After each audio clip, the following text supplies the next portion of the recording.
नमस्कार, स्वागत है आपका द न्यूज पर। मैं हूं आपके साथ शिप्रा सैनी। दिल्ली शराब घोटाले में आम आदमी पार्टी के सांसद संजय सिंह को बड़ा झटका लगा है। दिल्ली की राउंड एवेन्यू कोर्ट ने संजय सिंह को 27 अक्टूबर तक के लिए न्यायिक हिरासत में भेज दिया है। यानी अब संजय सिंह को जेल का रुख करना होगा। जाहिर तौर पर जिस तरीके से आज कोर्ट ने संजय सिंह को फटकार लगाते हुए ये नसीहत दी है कि वो दूसरे मामलों में भाषण कोर्ट में ना दे, तो ये बड़ी फटकार संजय सिंह को लगी है। लेकिन जो बड़ी खबर है वो ये है कि संजय सिंह ने जेल में करीब 15 किताबें पढ़ने की परमिशन कोर्ट से मांगी थी और कोर्ट ने ये परमिशन दे दी है संजय सिंह को। जेल में अब संजय सिंह गांधी, अंबेडकर, भगत सिंह, लोहिया को पढ़ेंगे। ये बड़ी जानकारी सामने आई है और उनकी इस परमिशन को मंजूर भी कर लिया गया है। तो जिस तरीके से 15 किताबों की लिस्ट संजय सिंह ने कोर्ट में दी थी, ऐसे में ऐसा लग रहा है कि दरअसल संजय सिंह भी ये बखूबी तरीके से जानते हैं कि दरअसल इस पूरे घोटाले में उनकी जमानत जल्द होने वाली नहीं है, क्योंकि पहले ही उनके साथी और दिल्ली के डिप्टी सीएम रहे मनीष सिसोदिया, जिनकी गिरफ्तारी फरवरी में हुई थी, वो अब तक जेल में बंद है। दिल्ली हाई कोर्ट से भी उन्हें कोई राहत नहीं मिली है। सुप्रीम कोर्ट का भी वो रुख कर चुके हैं, लेकिन अभी भी उन्हें कोई जमानत नहीं मिल रही है। तो जाहिर तौर पर संजय सिंह ने ये 15 किताबों की लिस्ट कोर्ट को दी और ये किताब उन्हें मुहैया कराई जाए, वो पढ़ना चाहते हैं, ये साफ तौर पर उनकी तरफ से कहा गया, जिसके बाद कोर्ट ने उन्हें परमिशन दी है। लेकिन संजय सिंह के लिए शराब घोटाले में जो गिरफ्तारी उनकी हुई है, जाहिर तौर पर मुश्किलें अब बढ़नी शुरू हो गई हैं, क्योंकि ईडी ने आज रिमांड नहीं मांगी, जिसके बाद कोर्ट ने अब संजय सिंह को न्यायिक हिरासत में भेज दिया है। और संजय सिंह की गिरफ्तारी को लेकर जहां एक तरफ आम आदमी पार्टी ने दिल्ली में बीजेपी मुख्यालय के बाहर विरोध प्रदर्शन किया, तो वहीं आम आदमी पार्टी के नेता और संजय सिंह के साथी सौरभ भारद्वाज ने उनकी गिरफ्तारी को लेकर एक बार फिर मोदी सरकार पर हमला बोला और कहा कि केंद्र अपनी एजेंसियों का इस्तेमाल कर रहा है, मनगढ़ंत आरोप लगाकर, झूठी चार्जशीट लगाकर।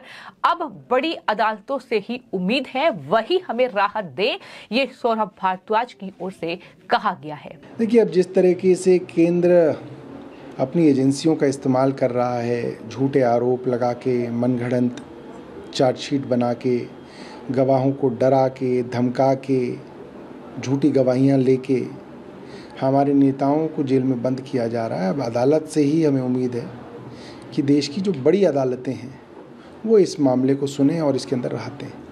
तो जिस तरीके से संजय सिंह को दिल्ली की राउंड एवेन्यू कोर्ट ने अब 14 दिन की न्यायिक हिरासत में भेज दिया है, यानी 27 अक्टूबर तक अब संजय सिंह जेल में ही रहेंगे। उसके बाद उनकी कोर्ट में पेशी होगी। उसके बाद ये देखना होगा कि आगे का रुख जो है वो कोर्ट का इस पूरे मामले में क्या रहता है। लेकिन आज जब ईडी ने उनकी कस्टडी की रिमांड नहीं की, उसके बाद न्यायिक हिरासत को बढ़ाया गया।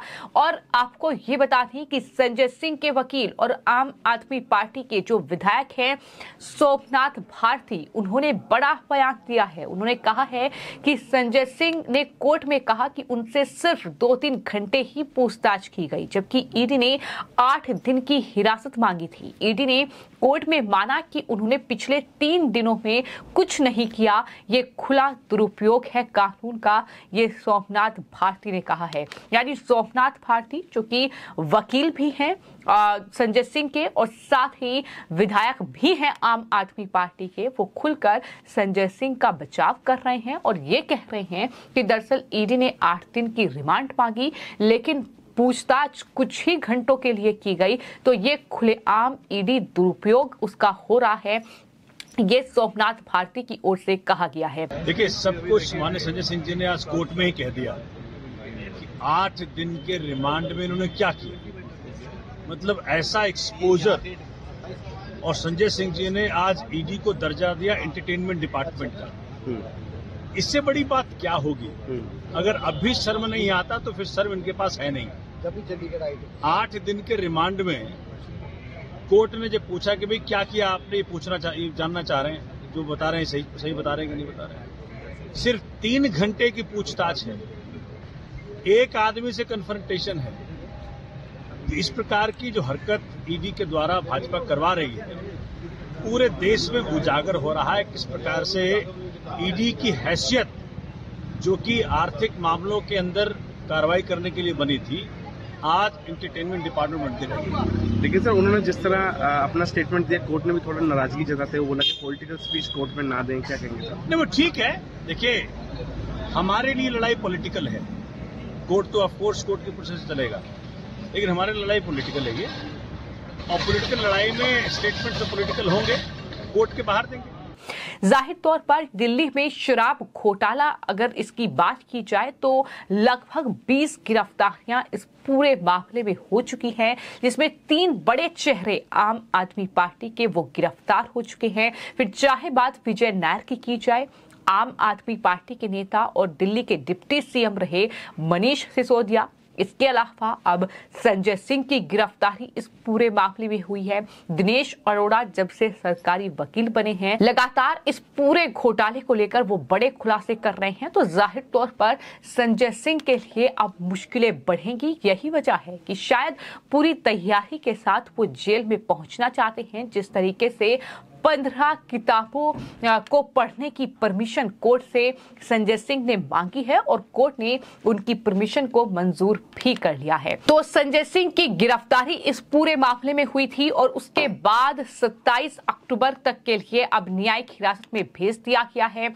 इससे पहले ईडी ने उन्हें अदालत में पेश किया और वहां पर दरअसल ईडी की हिरासत में संजय सिंह जिस तरीके से ईडी को एंटरटेनमेंट डिपार्टमेंट बताते नजर आए, इसके अलावा अडानी पर उन्होंने हमला बोला, प्रधानमंत्री नरेंद्र मोदी पर अटैक किया, इसको लेकर भी कोर्ट से फटकार उन्हें लगी है। तो जाहिर तौर पर संजय सिंह के लिए मुश्किलें लगातार बढ़ रही हैं, आम आदमी पार्टी के लिए मुश्किलें बढ़ रही हैं। और जैसे ही संजय सिंह को न्यायिक हिरासत में भेजा गया तो आम आदमी पार्टी ने संजय सिंह की तस्वीर शेयर करते हुए ये कहा कि ये शेर की दहाड़ है, मोदी जी इंडियन के नहीं अडानी के प्रधानमंत्री हैं। ये उनकी तरफ से कहा गया है संजय सिंह की तरफ से। अडानी के घोटालों की जांच कब होगी, जिस पर कोर्ट ने उन्हें फटकार लगाते हुए ये कहा है कि अगर आप दूसरे विषयों को यहां पर लाएंगे तो आप फिर वीडियो कॉन्फ्रेंसिंग के जरिए ही आपकी पेशी होगी, ये उनकी तरफ से कहा गया है। तो दिल्ली में आम आदमी पार्टी बौखलाई हुई है, लेकिन बीजेपी लगातार ये कह रही है कि अगर संजय सिंह और आम आदमी पार्टी ये कह रही है कि ये घोटाला काल्पनिक है, ये फर्जी तरीके से चार्जशीट बनाई जा रही है, फर्जी तरीके से आरोप लगाए जा रहे हैं, गवाहों को प्रभावित किया जा रहा है और इस तरीके से जो केंद्र सरकार है, मोदी सरकार है, वो बदला ले रही है, तो फिर आपको जमानत कोर्ट से क्यों नहीं मिल रही है। और कहीं ना कहीं आम आदमी पार्टी के बयानों में भी ये साफ दिखाई दे रहा है कि किस तरीके से उनके नेता अब ये कह रहे हैं कि उन्हें सिर्फ बड़ी अदालतों से ही अब कहीं ना कहीं उम्मीद है इस पूरे मामले में, क्योंकि अभी अगर देखा जाए तो शराब घोटाले के एक भी आरोपी को जमानत नहीं मिली है और ये पूरा घोटाला बहुत कई करोड़ का घोटाला है, कई लोगों की संलिप्तता इस घोटाले में है। तो जाहिर तौर पर आम आदमी पार्टी के लिए मुश्किलें बढ़ रही हैं और कहीं ना कहीं इस पूरे घोटाले की जो आंच है वो अब केजरीवाल पर भी आती दिखाई दे रही है। हालांकि आने वाले वक्त में क्या कुछ होगा, किस तरीके से बयानबाजी होगी, संजय सिंह के लिए कितनी मुश्किलें बढ़ेंगी, कब तक वो जेल में रहेंगे, ये सब कुछ आने वाले वक्त में कोर्ट तय करेगा। लेकिन फिलहाल के लिए इतना तय है कि आम आदमी पार्टी कहीं ना कहीं इस पूरे शराब घोटाले में जो गिरफ्तारियां हो रही हैं, जो झटके एक के बाद एक आम आदमी पार्टी को लग रहे हैं, उससे घबराई हुई भी है और उससे कहीं ना कहीं बौखलाई हुई भी है। फिलहाल आपकी इस पूरे मामले पर क्या राय है, हमें कमेंट बॉक्स में जरूर लिखें। धन्यवाद।